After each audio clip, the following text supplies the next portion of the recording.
Lição de número 6, Igreja, organismo e organização. Já explicamos o que é a igreja, eclesia, o seu significado nas primeiras lições, as suas imagens e a sua natureza.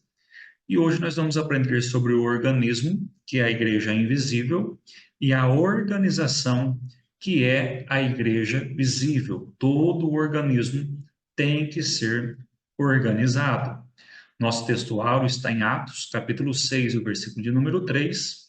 Escolhei, pois, irmãos dentre vós, 7 varões, primeiramente de boa reputação, depois cheios do Espírito Santo e de sabedoria, aos quais constituamos sobre este importante negócio. Nós vamos ter algumas dificuldades no início da igreja, e aqui nós já começamos a entender alguns modelos que foram instituídos na igreja que congregamos hoje.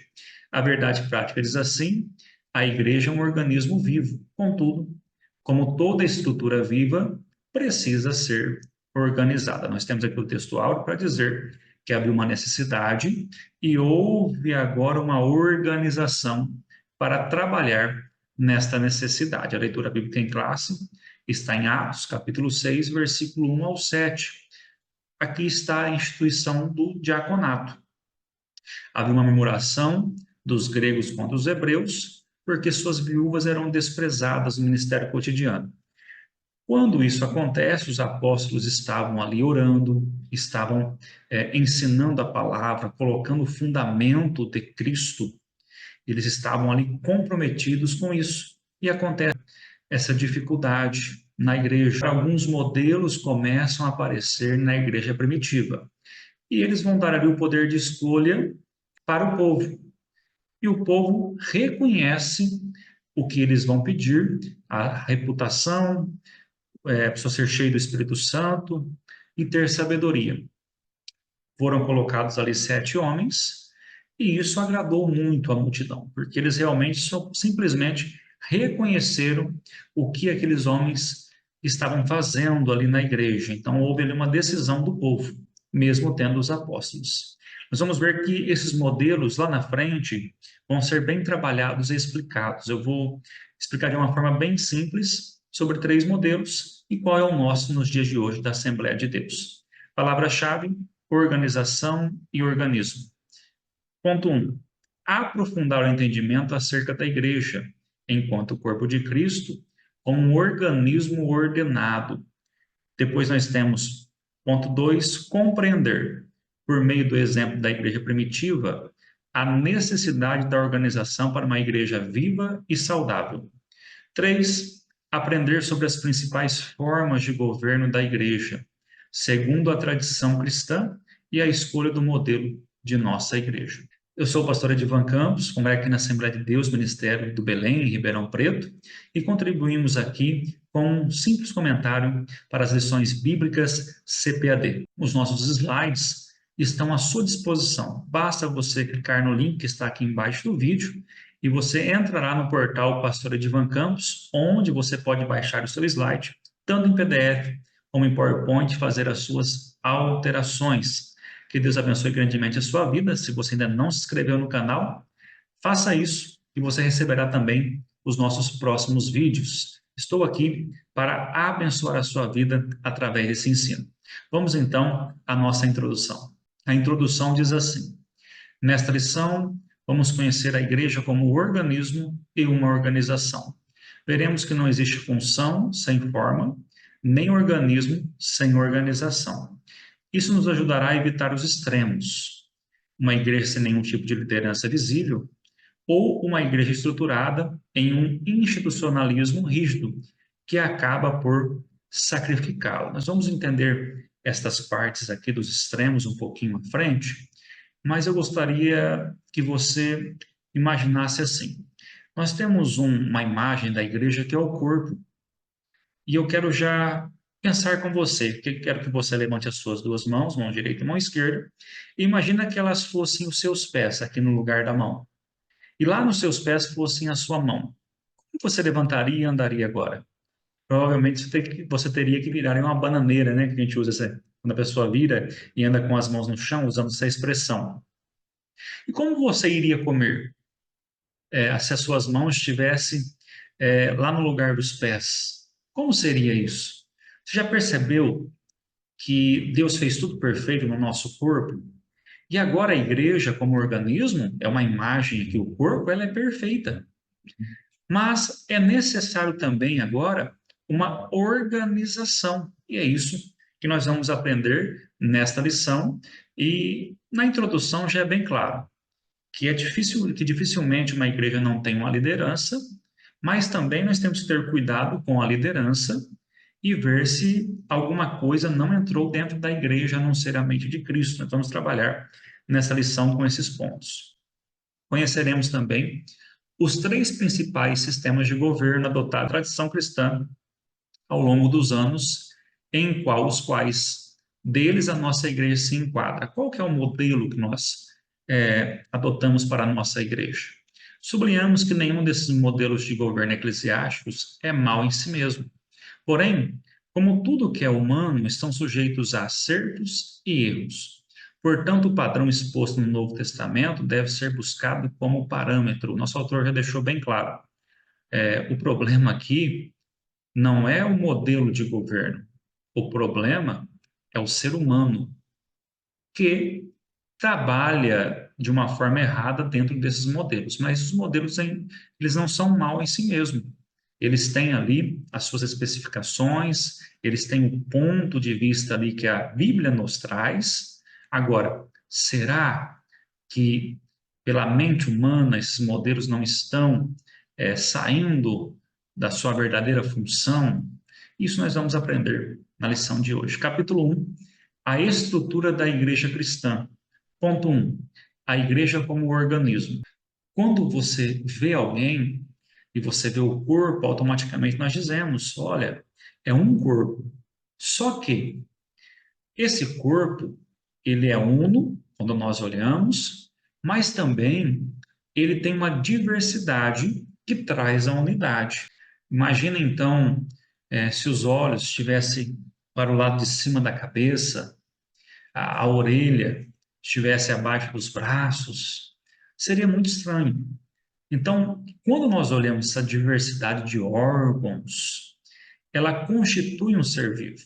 Então, neste aspecto, um corpo com as diferentes funções de seus órgãos e membros é entendido como uma estrutura física de um organismo vivo. O corpo do ser humano é fantástico. Nós vamos ver que tudo tem ali um porém, tudo tem ali a sua função específica. São órgãos diferentes que trazem só um corpo. E isso nós vamos desenvolver nesta aula.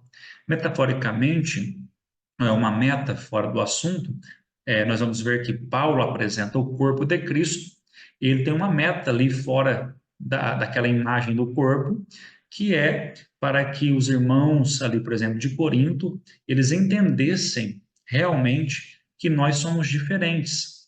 Então, metaforicamente, a igreja é definida como o corpo de Cristo, um organismo vivo, cuja cabeça é Cristo. Efésios 5:23, nós vamos ver ali a comparação do amor de Cristo pela igreja, da igreja com Cristo, do homem para a mulher e da mulher para o homem.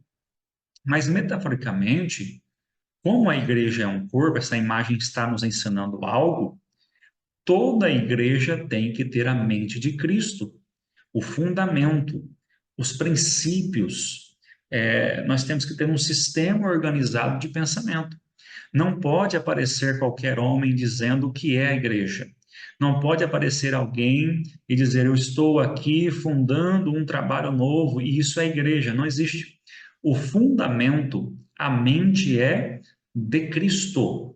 E a mente de Cristo que controla todo o corpo. Então, a igreja é um organismo vivo. E o cabeça é Cristo. Assim como um corpo funciona pela harmonia de seus membros, da mesma forma também a igreja.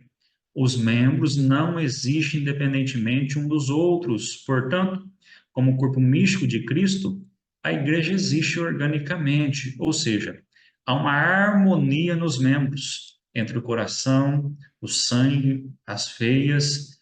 Nós vamos ver que realmente tudo que Deus cria em um corpo humano, como uma imagem para a gente entender isso, e Paulo está usando isso, dá forma à igreja. É uma harmonia de membros. E aqui eu quero abrir um parênteses. Tem pessoas que Deus chamou, por exemplo, para ser um rim, mas ela quer ser pulmão. Tem pessoas que foram chamadas para ser pulmão, mas ela quer ser o rim, quer fazer aquilo ou a função que Deus não chamou. Daqui a pouco nós vamos abrir um leque sobre esse assunto. E aqui o nosso autor é bem claro que os membros não existem independentemente.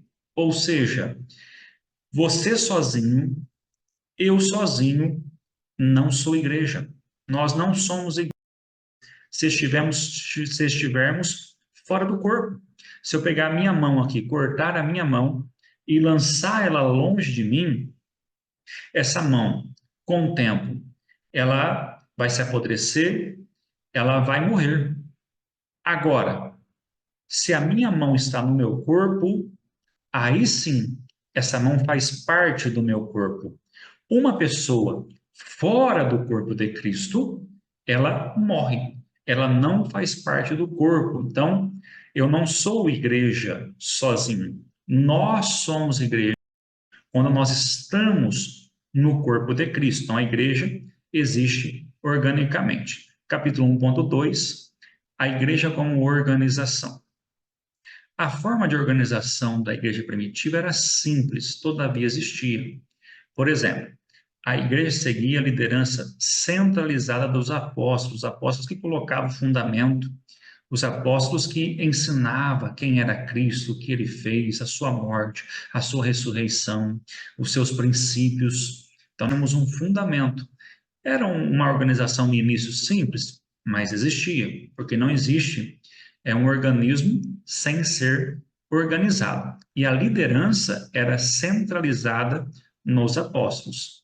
Desta forma, os apóstolos, primeiro, doutrinavam a igreja, cuidavam da parte administrativa, instituía lideranças locais e reunia-se em concílio. Eu estava lendo essas passagens de Atos dos Apóstolos e eu me lembrei do pastor Randall Walker. Eu tive a oportunidade, o privilégio de fazer Atos dos Apóstolos com ele. Fiz tanto na Ibicamp em Campinas, como também na Steadec em Campinas. Fiz 2 vezes a mesma matéria com ele. E ele fazia a gente decorar 2 acontecimentos por capítulo de Atos dos Apóstolos. Capítulo 1, ascensão de Cristo, escolha de Matias. Capítulo 2, descida do Espírito Santo, discurso de Pedro. E nós tínhamos que decorar os 28 capítulos de Atos, 2 acontecimentos, quantas vezes houve batismo com o Espírito Santo. E gostamos de Atos ali de uma maneira tal, como o pastor Randall Walker nos ensinava, um homem que deixa saudade, cheio de Deus, um dos professores que realmente marcaram ali o nosso ministério. Existem pessoas que realmente, através do ensino, que nos despertaram para a palavra de Deus. E nós temos aqui os apóstolos que doutrinavam, que ensinavam a igreja. Eles estavam ali na palavra. Eles faziam a parte administrativa da igreja. E tudo isso acontece hoje.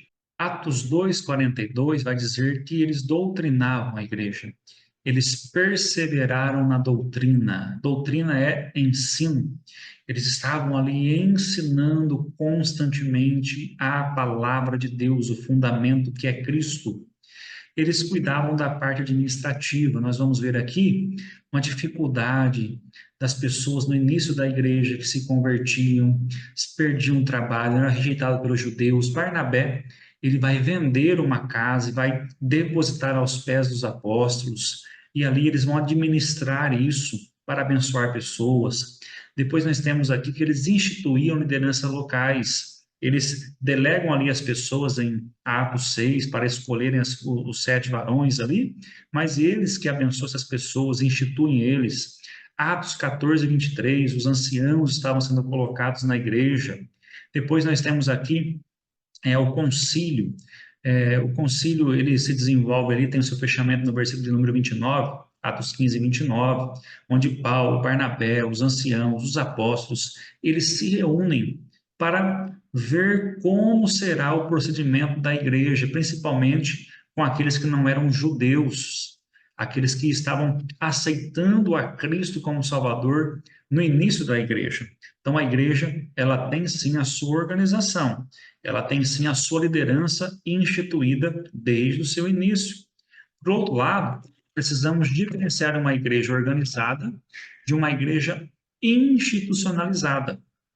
A organização é saudável, o institucionalismo não.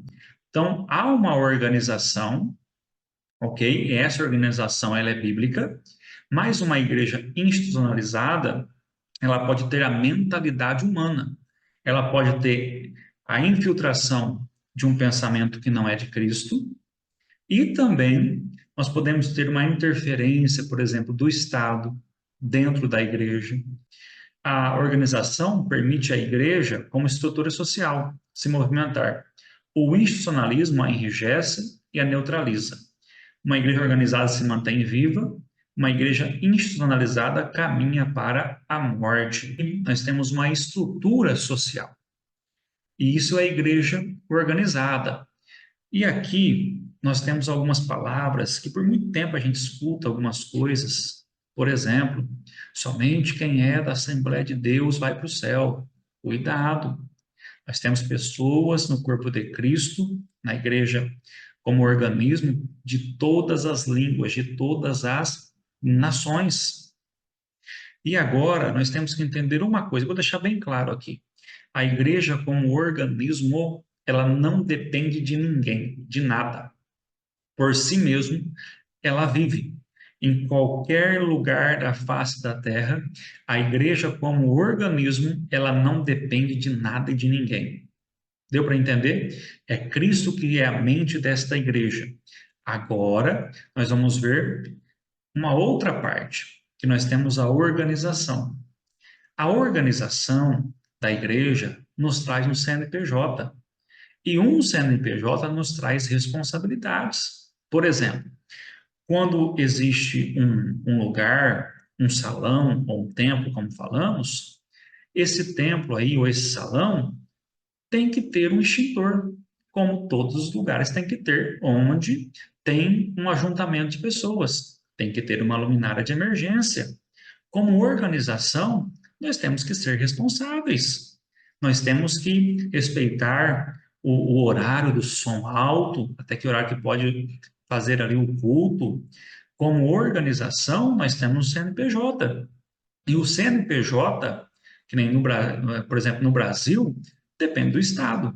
Se pegar fogo, chama quem? O bombeiro do Estado.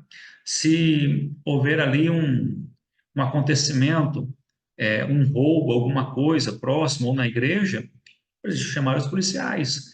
É do Estado. Como organização, o Estado, ele faz parte da igreja. Como organismo, não. É por isso que quem dita a igreja é Cristo, é a mente de Cristo. Não é nenhum político que deve reger as coisas da igreja.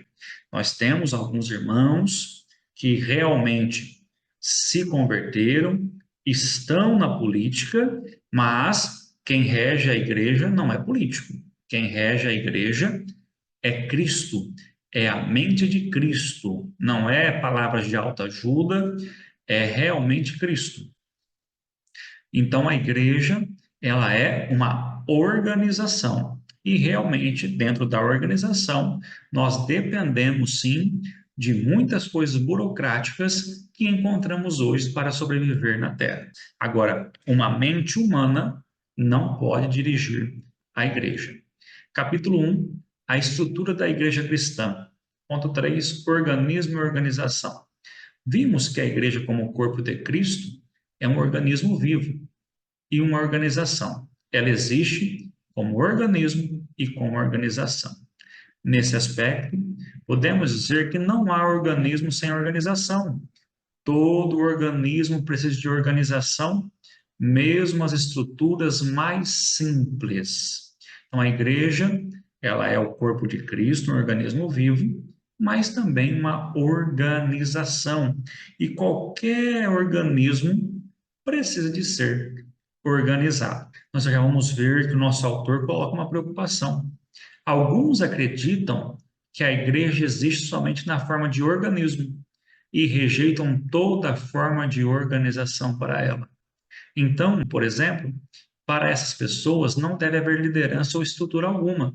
Entretanto, de acordo com a Bíblia, encontramos a igreja como forma de organismo e de organização. São pessoas que não aceitam a liderança, um pastor, essa pessoa, ela não aceita o templo.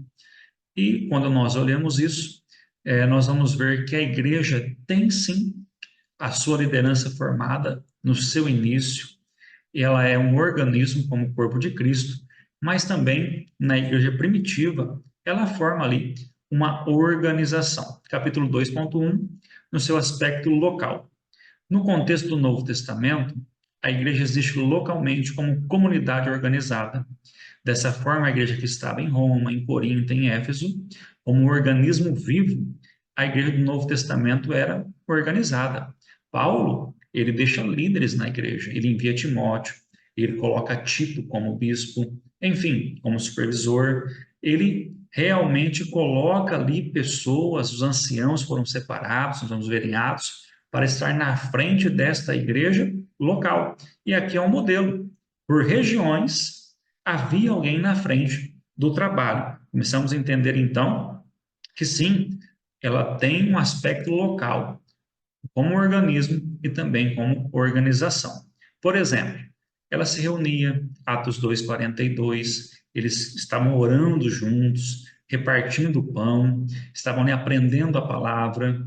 Ela orava, nós temos o caso de Pedro, que foi preso, e a igreja se reuniu em oração, e aí, por um milagre de Deus, Deus liberta ele da prisão, ele bate na porta. Também nós vamos ver que eles atendiam às demandas sociais, vendiam casa, administrava.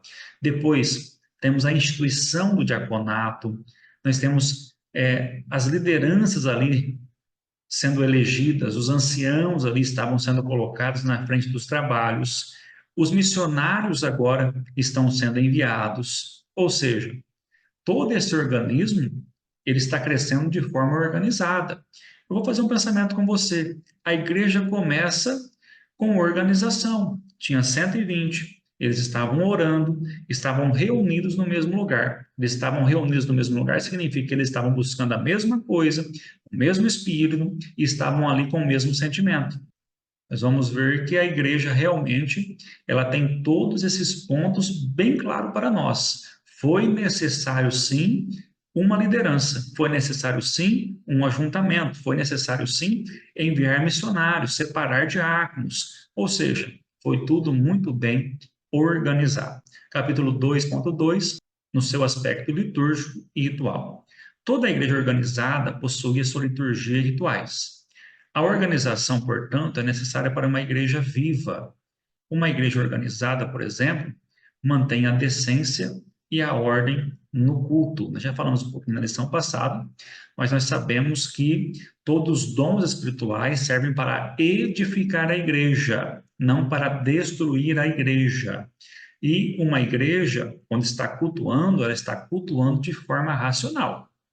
Ela sabe muito bem o que ela está fazendo. E também ela estabelece costumes que devem ser observados, da mesma forma em relação ao aspecto ritual. E aqui eu vou entrar um pouquinho no institucionalismo. Nós falamos um pouquinho e quero comentar um pouquinho aqui. Nosso autor diz que ele estabelece costumes que devem ser observados. Quando Paulo, aqui nesse contexto, 1 Coríntios, capítulo 11, versículo 16, manda a carta, ele está cuidando de mulheres nesse ponto. E eu já vi muita gente institucionalizando que cortar cabelo é pecado. Espera aí, não existe, irmãos, pecado para a mulher e pecado para o homem. Esse daqui é só da mulher, mas esse daqui o homem pode fazer. Ou esse daqui o homem pode fazer, a mulher não. Pecado é pecado. Não existe um pecado que serve para a mulher e para o homem. Se é pecado a mulher cortar cabelo, é para o homem também.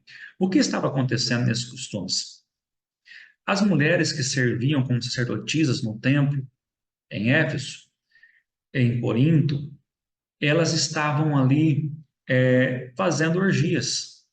E essas mulheres, pelo ritual, rapavam a sua cabeça. E agora elas estavam aceitando a Cristo.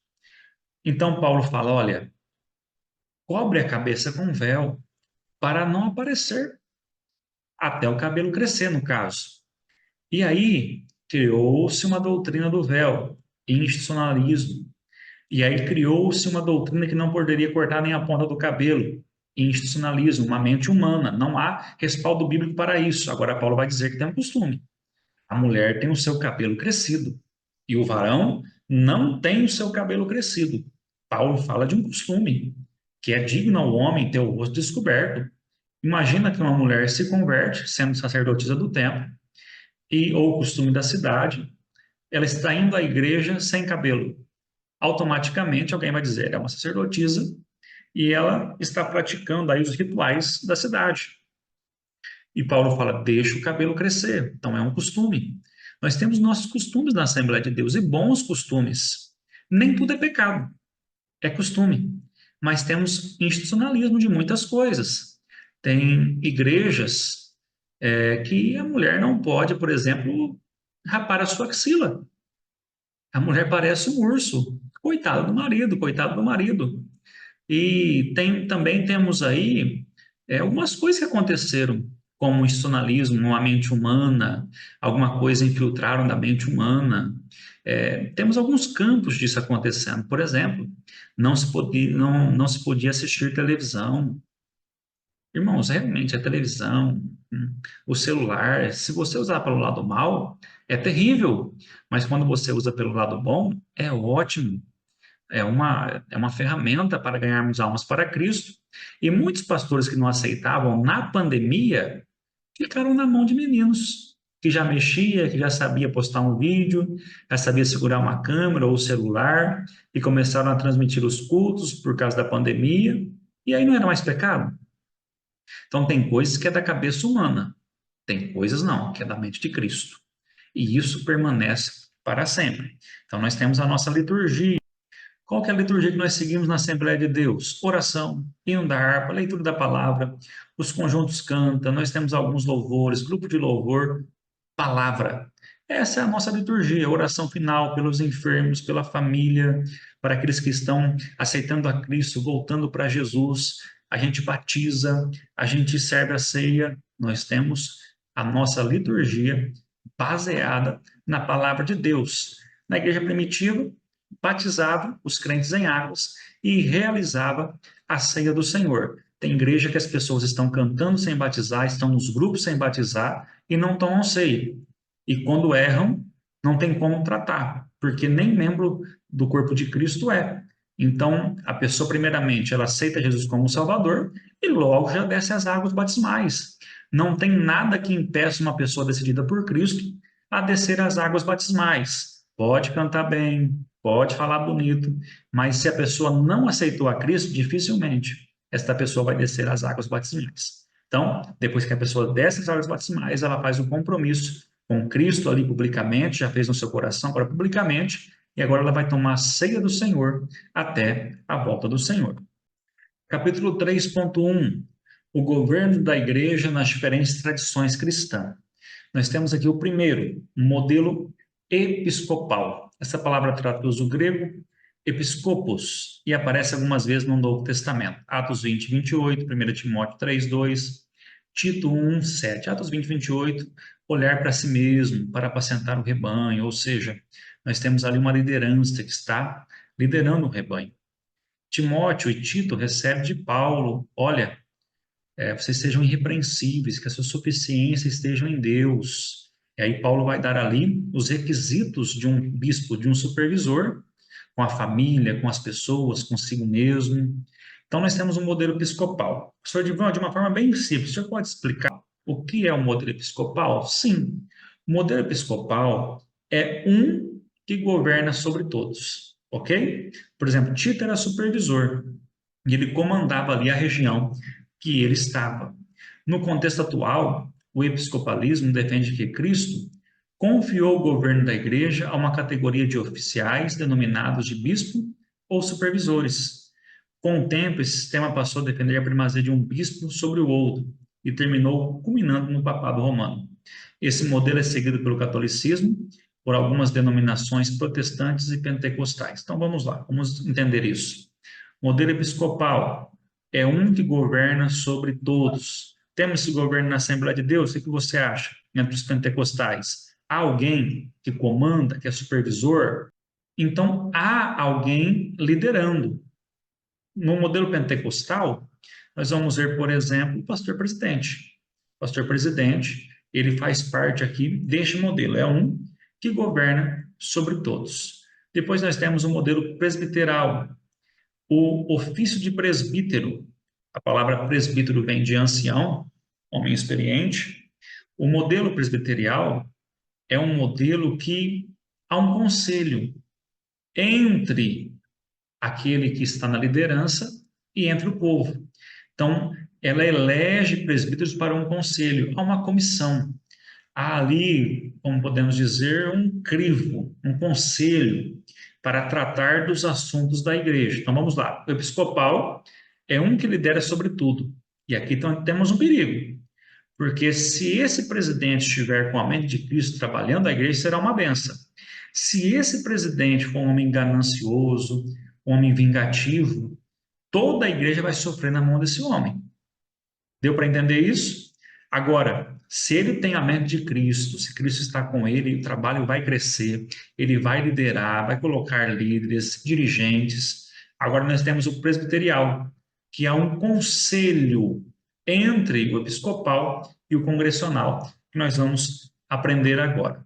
Dessa forma, o conselho possui autoridade para conduzir a igreja local a um Supremo Concílio Assembleia Geral, que exerce autoridade sobre as igrejas de uma determinada região ou país.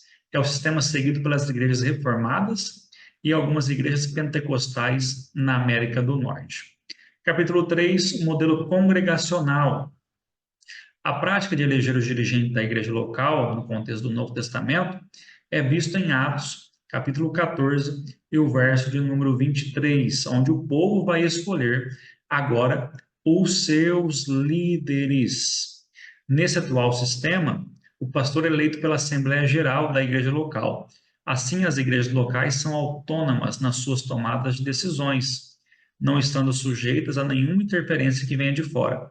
É um modelo seguido pelos batistas. Nós temos esse modelo no início da nossa igreja, onde a igreja ela escolhia agora os dirigentes locais, independente do que aconteça nas outras congregações, aquela congregação específica, ela tinha ali a sua escolha de dirigentes pelo povo, pela igreja. Agora vamos entender isso, ó.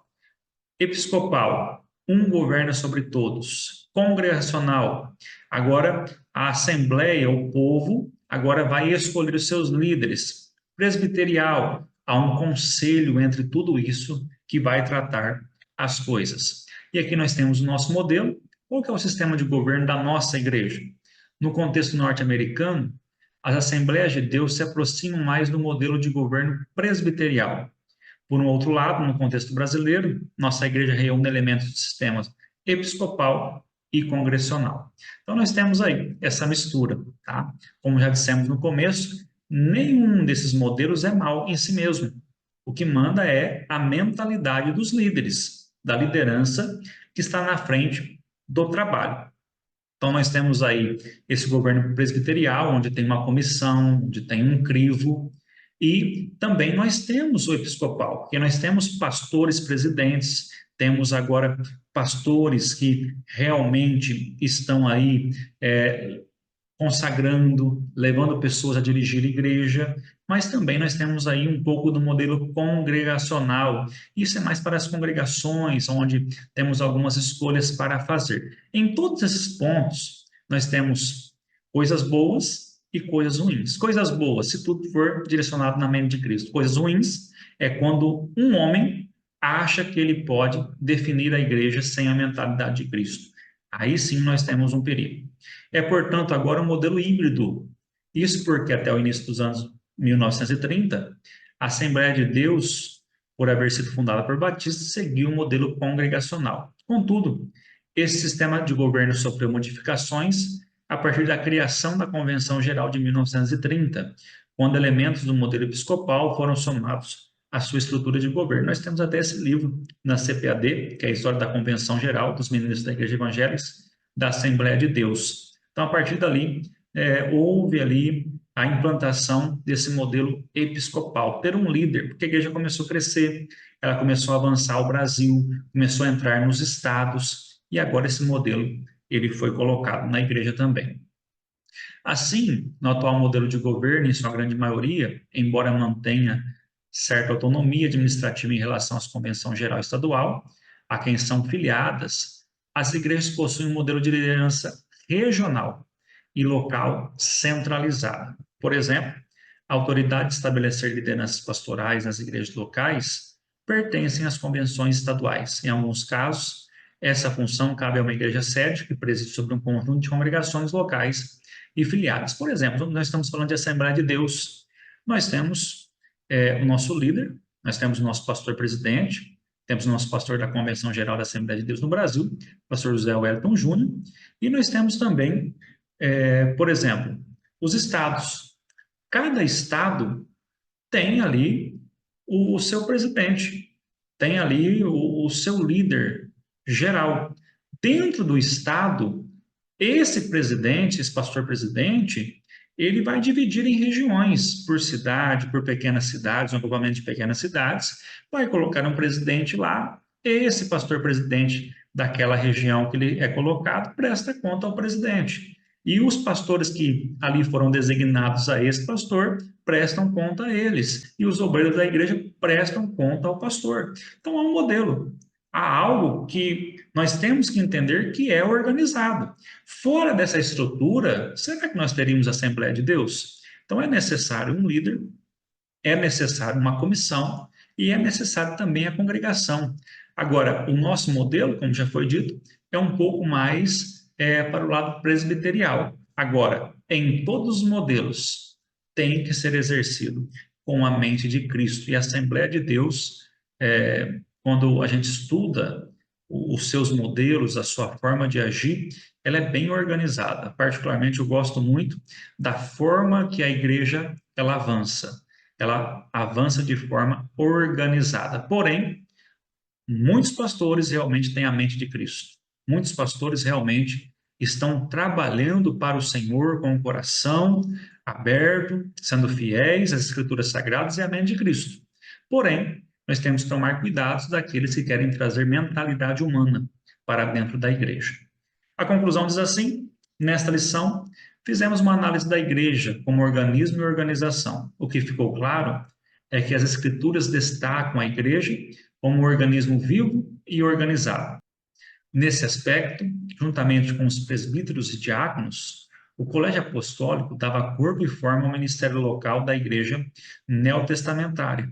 Embora essa igreja possuísse uma estrutura organizacional muito simples, contudo ela existia. Por outro lado, embora não haja nenhuma norma específica de como deve ser o governo da igreja no Novo Testamento, ao longo dos anos, os cristãos têm procurado se inspirar no texto bíblico para regulamentar seus ministros e ministérios. Que Deus abençoe grandemente a sua vida.